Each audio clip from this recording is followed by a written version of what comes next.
think one of the things that can keep a lot of men trapped when they're feeling like they've got this imposter syndrome is that nobody understands them, nobody gets it. And they typically hide it from the people they love because they don't want to burden them with whatever they're going through. What would people think if they knew the real me? Well, they tell themselves, if people knew this about me, then they wouldn't like me, or then whatever it may be. And that further fuels the imposter, right? What it does is it gives you the opportunity of realizing, hey, I'm not alone. And this feeling of imposter syndrome of somebody finding out that I'm not that good, it just dissipates because you realize, oh crap, everybody's got this issue. So therefore I can't be an imposter. And then when I start to talk to them and actually find out that they're battling with the same things I'm battling with, or maybe even overcome them, all of a sudden I'm not an imposter anymore. I'm just a normal dude.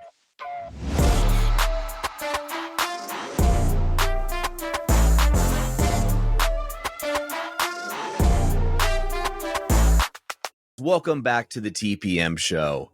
You know, guys, have you ever felt like a fraud, kind of like you're hiding out and you don't want anybody to find out that really you're not as good as you think you are, or good as they think you are?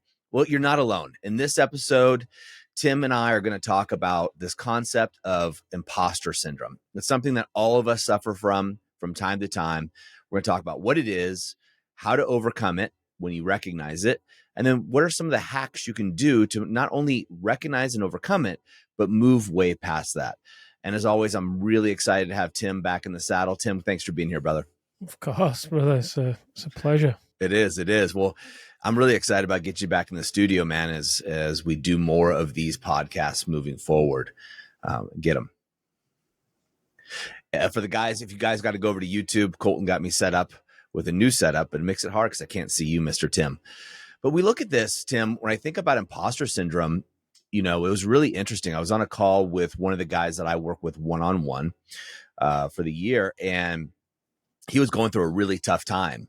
And he said, Doug, I wonder if I'm just not good enough. Maybe I'm just a fraud. At the end of the day, maybe I just can't handle all the things that are coming at me. My wife, my business, and this guy's going through a rough period. We all go through rough patches.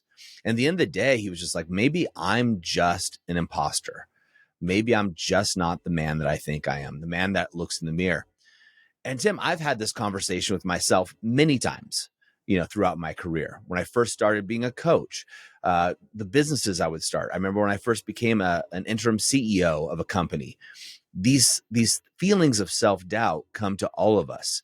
And at times it could be almost devastating if you don't catch them and move forward. Yeah, I mean, I'd like to meet the man that hasn't struggled with this. And if he really hasn't, then I would question whether he's really playing to win. Yeah. Because as you really push your own limits and discover what you're capable of and continue to level up and level up, in my experience, I tend to go through this each new level. It's always kind of precursored with this questioning, really. It naturally comes up. I think it can be quite healthy as well. Well, it can be. It can keep you in check, right? Your ego in check a little bit. And then I think when this comes up, the problem that happens is when that self-doubt starts to feel like a character flaw, right? And then it immobilizes somebody from taking action. You know, I remember, gosh, way back in the day, Tim, when podcasts were new, I had another project I was doing podcasts on. And I had this whole thing. I've talked to guys about this before, and maybe some of the guys listening can relate. But I remember setting up for this podcast, and my goal and intent was a little bit marketing, but I wanted to give back, right? I really wanted to give back to the world, and I thought it would be a good thing. Start a YouTube channel, podcasting. This is early days. I'm sure people can go back and find videos of me in my 20s when I was doing this. But I remember doing the first, you know, getting set up and doing the first kind of podcast or YouTube show that I was doing, and then going, oh yeah, okay. The lighting is not good enough. Okay, so go over to Amazon, buy some lighting, you know, wait a few days, arrives, get it set up, you know, ready to start the podcast. Hit the button, start to record, and go, oh, you know what? I need a better background. So went and got a map, you know, and make it look cool because, you know, I was traveling around the world and I want everybody to be impressed by me. Then, you know, wait a few more days and hit record, getting ready now. Now I got the lighting, got the map, and everything's going to be ready. Oh, you know what? My camera isn't the problem. My camera's not good enough. And this goes on and on and on, till I really realized it's me. It's me that's the issue. The content I have is great, I think, at the time. And in retrospect, it was something that nobody was talking about, at least that I knew of in the marketplace. But was holding me back was this idea of imposter syndrome, right? It was a subconscious belief that I had to have the right camera. I had to have the right lighting or nobody would take me seriously. And it wasn't until I actually hit record and made myself do 365 videos. Made myself do one video a day to overcome this experience. But that if I didn't get over that negative self-talk, we wouldn't be here today. Yeah, I think you hit the nail on the head. When it becomes debilitating, right? Either it holds you back or it robs you of happiness. Because we speak with a lot of guys who have achieved the dream. Yeah, the dream feels a lot more like a nightmare for these guys.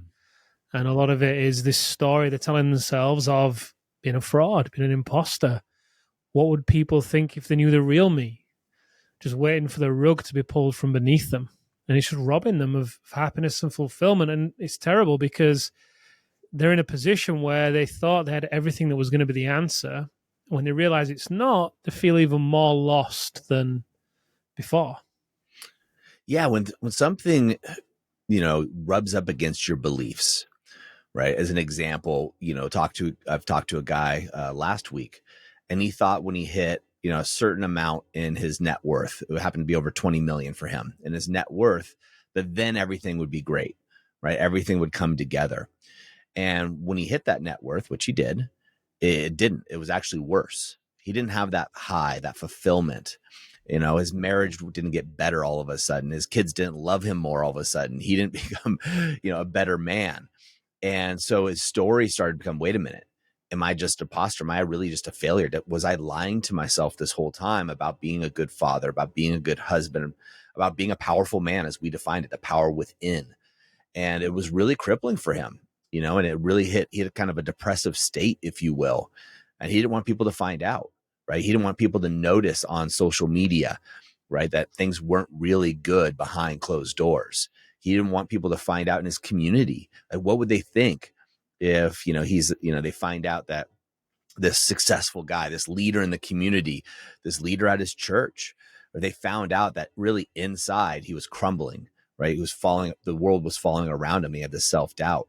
And it's because he had this imposter syndrome, this debilitating feeling. What he told me was something that was very serious. He said, Doug, I'm literally thinking about suicide almost every day, of just ending it. It's just too much. It's just too much, and I can't take it anymore. Now, clearly, you and I take these conversations extremely seriously. And he was able to move past it. It was just really, and we'll talk about these tricks or ways that you can, not tricks, but hacks, if you will, of how you can set yourself up for success. Is that something that you've ever experienced, Tim? Yeah, I was just having a look then. I had a couple of guys tell me today. What did they say? Because I actually wrote it down. It really struck home. I had it all and I was miserable. I'd reached a point where this particular guy had worked for decades to get to the peak of his career, built the dream home, had all the trappings of success, yet it was miserable. And the other guy said, I made it to the top of the mountain, but I realized money doesn't buy happiness. And yeah, I'm at the top of the mountain, but I'm alone. And I've burnt people along the way as well, because, hurt people at the end of the day. And for some of these guys with this imposter syndrome, they can end up lashing out because they don't know how to deal with it. We speak about the 5 agonies quite a lot, don't we? And the first agony is greed. It's feeling like no matter what you have, it's never enough. And then it can lead to anger and then shame. But underneath all of that, there's this story that's fueling it. And a lot of the guys struggle to really pinpoint what the story is or even what it is they're feeling. And because of that, they really struggle to find a solution as well. Yeah. It happens to all of us. And I think one of the keys, this is why when I start working with a guy initially, one of the first things I do is have him start recording his wins, right? Because it's easy to look at your losses. And if you're constantly looking at your losses, which is normal, right? For us businessmen, we're looking for problems to solve. We're looking for constraints in our business so we can go up to the next level. I'm as guilty as anybody with this. I mean, I feel like I find problems within the business every single day. However, if we're doing this daily in our own lives, whether it be in our marriage or in our personal lives, we start to feel like an imposter because we see all these failures, right? The things that could be better. And then we create a gap between where we are and where we think we should be. And it's within that gap that this imposter syndrome, slips in, if you will, because we have this vision of who we could or should be, right? Should being the operative word here. And when we have that vision of who we should be, we're not there. And therefore, we think that people believe that we should also be at that same place. And there's the gap between where we really are, right? Because if you do a self-assessment of yourself, right, then you realize that there's some gaps in your game. We all have gaps in our game. No one's really running at 100% optimization. Most guys that I talk to are running about 60% or so by their own self-assessment. And so within that gap that's created between the man you are today and the man that you know you could be, imposter syndrome slips in, and you start counting all your failures. Maybe I didn't do the work, or maybe this is a problem, or I'm not as nice to my kids as I should be. Watch too much Netflix. I'm not a good lover, whatever the story may be. And so one of the first things I do, Tim, when I'm starting to work with a man, is I have him start recording his wins. So one quick tip is do the self-assessment, but grab a journal or a notebook. For us in TPM, right, we use the chart of intentional living for businessmen, right? We call it the COIL for short. And in that chart of intentional living, one thing I want you to do, or grab a piece of paper, is write down at least, this is the minimum, 5 wins every day. Now, even if you're having a shit day, you can come up with 5 wins, right? The fact that you're listening to something right now or watching us on YouTube, right? You're bettering yourself. That's a win, right? If you're even like, Doug, you don't understand how bad my life is. Well, look, you have connectivity to the internet. Otherwise you couldn't be hearing me, right? So that's a win. You're, probably a business owner. That's a win. You're alive. Make it easy. The key here is to make these wins as easy as possible when you're starting out. Now, eventually over time, these wins will start to build on each other, right? You'll start to be more elaborate with your wins, if you will. Those wins will be in your relationship, wins with yourself, wins in your business, wins with your kids, wins in your health, wins in your wealth. Maybe it's even wins in your spirituality that you want to really conquer. But what you have to do, or you get to do, is choose 5 wins every single day. Now, the reason this is important is twofold. One is we're going to repattern your brain. Your brain is now going to start focusing on wins rather than problems. This is a big, big deal. And by doing this repetitiously, you'll actually create new neural synapses in the brain that we're going to fire off, and you're going to start seeing more wins in your life.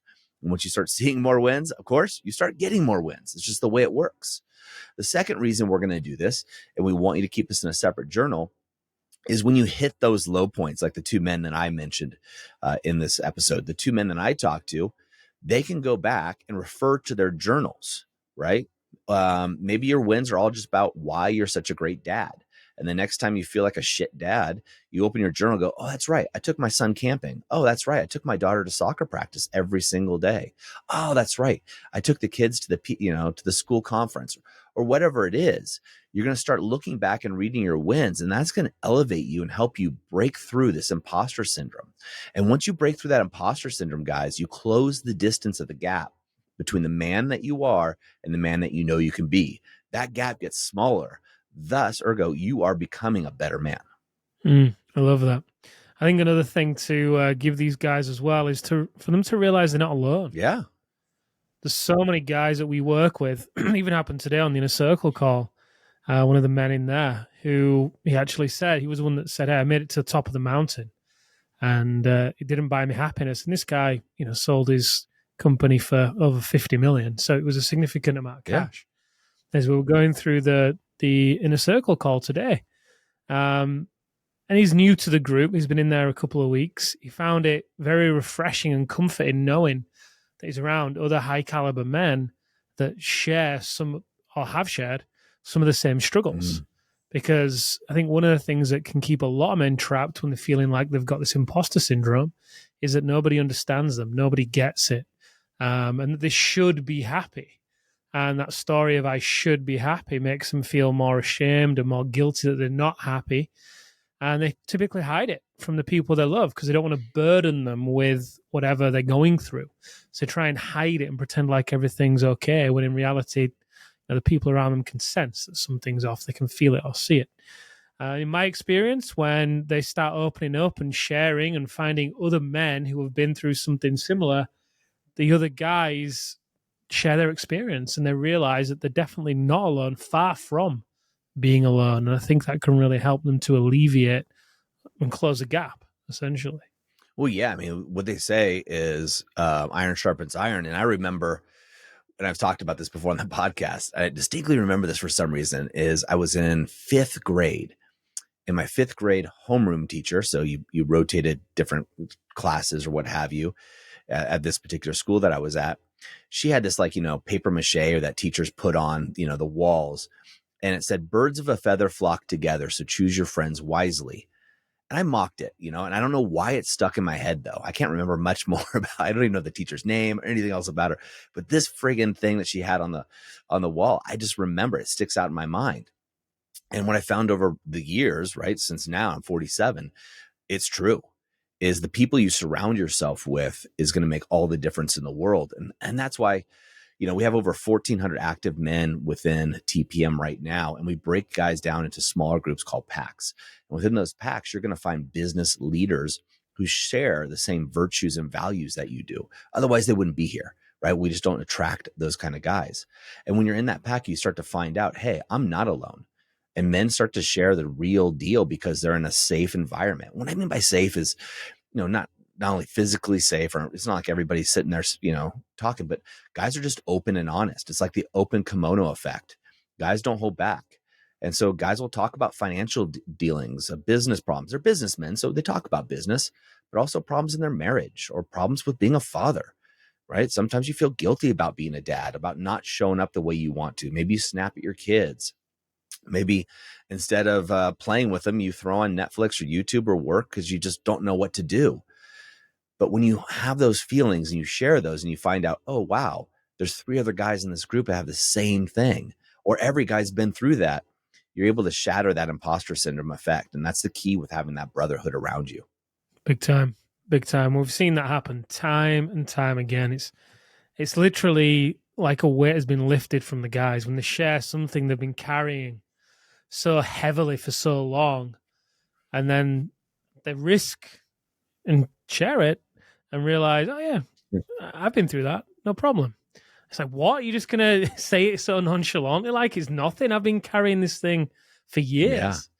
Yet when they do choose to share, like I say, the weight lifts so easily and quickly. Well, I think that's the thing, right? When you see somebody who has the same problem, but they've conquered it, right? That makes you inspired. It gives you hope, right? And especially if they can give you tips like, wait, okay, you're in the valley, you're in the darkness right now, the tunnel, if you will, of this situation of your life, whether it be business or anything else. If they've been in that same tunnel and they know the way out, they can show you. In fact, what they can do is probably show you a shortcut.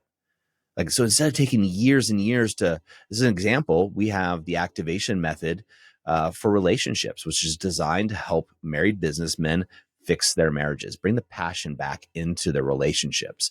And so with that, the reason we've done it is we've gotten men, myself included, who have actually solved this problem. Instead of taking years to try to figure it out as you stumble through marriage, we're going to give you a shortcut in a matter of weeks that are going to give you the tools to get there. It's the same thing within the packs and within the groups, and especially when you're playing at a high level like the men in the inner circle, which is our highest level mastermind group. Those guys are playing big games, right? Some of them own multiple businesses. We're talking, they're players out there in the world.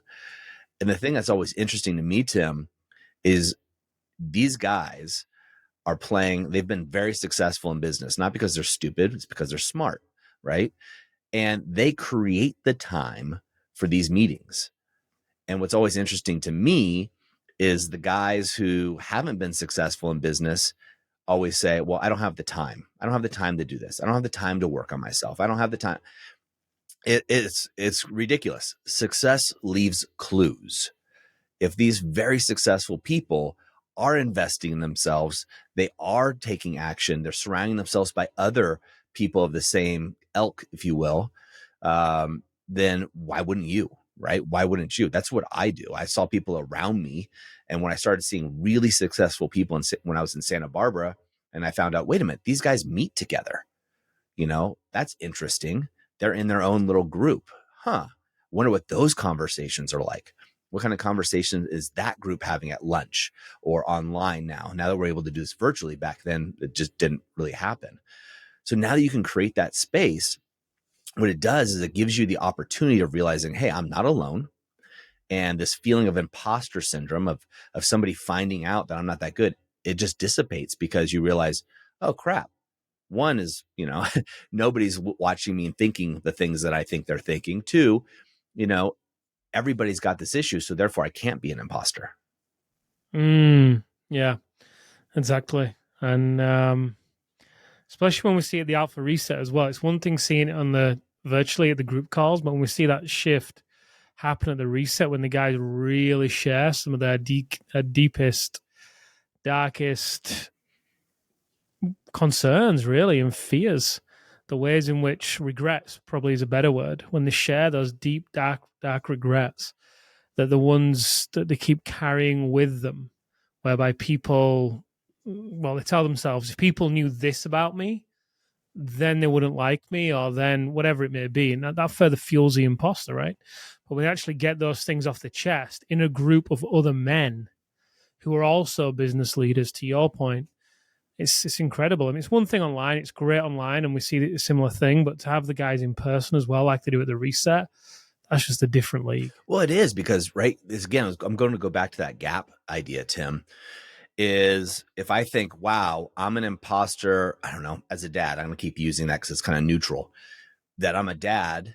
And then all of a sudden I see I'm in a room, virtually or in person, of other guys who look like amazing fathers. I'm going to feel less than. I'm like, man, these guys are all amazing fathers. They're taking their kids to baseball games and all these things. And man, what a shit dad I am. And then when I start to talk to them and actually find out that they're battling with the same things I'm battling with, or maybe even overcome them, all of a sudden I'm not an imposter anymore. I'm just a normal dude. I'm a normal guy working his way through life. I'm on this journey of becoming a better man, a powerful man, if you will. And so that helps it dissipate really, really quickly. And so you got to understand that when imposter syndrome kicks in, if we don't recognize it and squelch it as soon as we can, it has psychological tolls on us that carry over, right? Because if we feel less than, we're a little bit down on ourselves. We carry that energy, whether we try to fake it till you make it or not. You carry that into your home when you walk in the door. Your wife can pick up on that, right? She can pick up on the fact that you're down or you feel like a fraud or a fake, and that's not sexy. Your wife's not there just to pick you up. You're not another child to her. Or your kids, right? You want to give your kids the best version of yourself, not the one that's just always down and talking negatively about yourself or whatever else you may be. And then your business, right? Your business is not going to operate at its highest level if you as the leader are battling this whole thing of imposter syndrome. Now, again, we all have it. It's really just like arguments in a marriage. We all argue in a marriages. Everybody pretty much does. There's a few exceptions, but it's how quickly you get through those. When my wife and I used to argue, it'd be like 2 weeks, if not more, before we come back together because we're so bullheaded. And now it's literally seconds, sometimes minutes when I'm still a little bullheaded at times, but it really is quick. You can do the same thing with imposter syndrome. So here's two things that I want you guys to do coming out of this. And Tim, throw in any that you have as well. But there's two things that I want you guys to do. One, I want you to grab a journal, right? If you don't have a journal already, if you've been through the movement, TPM, go ahead and grab your coil, the chart of intentional living for businessmen. And what I want you to start doing is writing a minimum. Now, this is a minimum of 5 wins a day. Now, bonus points if there's a particular area of your life that's not working as well as you'd like to. Like maybe you feel like an imposter, as I'll keep using the analogy, as a father. I want you to find 5 wins as being a father. Find 5 of them. And again, one of them can be that fact that you're here now with Tim and I. That could be one. It's an easy one for you. And it actually is authentic, right? There's not a lot of people out there. It's a very low percentage that better themselves. We have over 1 million downloads of this show, but if you look at the grand scheme of things in the population, there's very few people. There's even fewer people that take action, guys. So be one of those guys. So 5 wins minimum. Bonus points if you're in our community and you want to share those. I love it. I'd love to see them.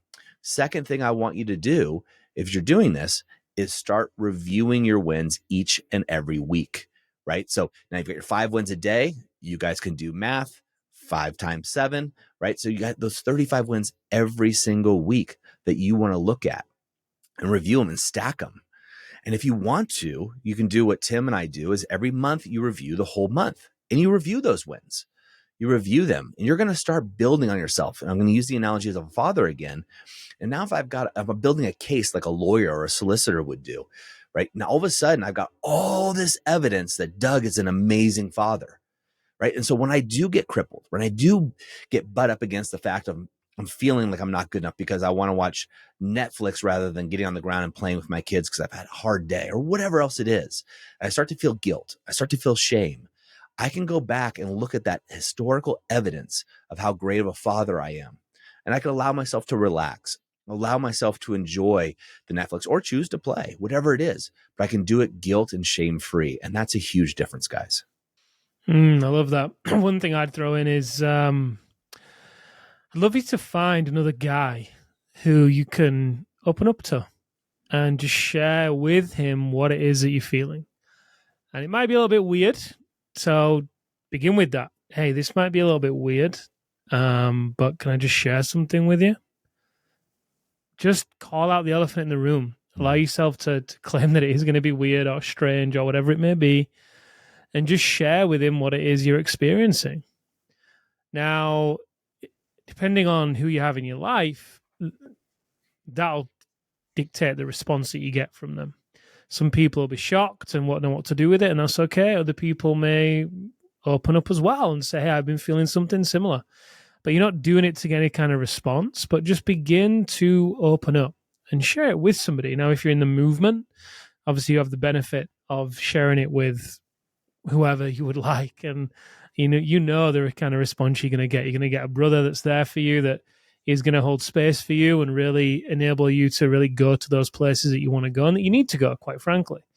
But if you're not in the movement, then you could go into the Facebook group, you could share it in there. You could take a further step and book in with one of the advisors, because they will ask you certain questions in order to get clarity on your situation. That is a really great opportunity to get honest and real. But if you don't do any of that, then like I said, find somebody you could do this with and just begin to share. I know it might seem scary. It might seem weird. You may be a very private person, but I would really invite you to challenge some of those stories you have about why you've got to keep this to yourself and just begin to share. I love it. I love it. And guys in the movement, share with your coach, right? A coach can help you look through this and look through your stories, look through your limiting beliefs so much quicker. There's one asset that we have that we can't get back, right? That's time. And so by doing the things that Tim and I are sharing with you, you can compress time, shorten the gap here from the man you are today to the man that you know you can be. And that's what we want for you. And again, as Tim said, if you want to talk to one of our advisors, you want a shortcut to that, just go to thepowerfulman.com/apply now. That's thepowerfulman.com/apply now. Guys, don't waste time. And remember, imposter syndromes, we all face it, right? I face it. Tim faces it. You face it. The guy next to you who driving or running on the treadmill, they face it. And recognizing that the key here is taking steps to get over it. Be a man that takes action. As we always say, in the moment of insight, take massive action. And we'll see you next time on the TPM show.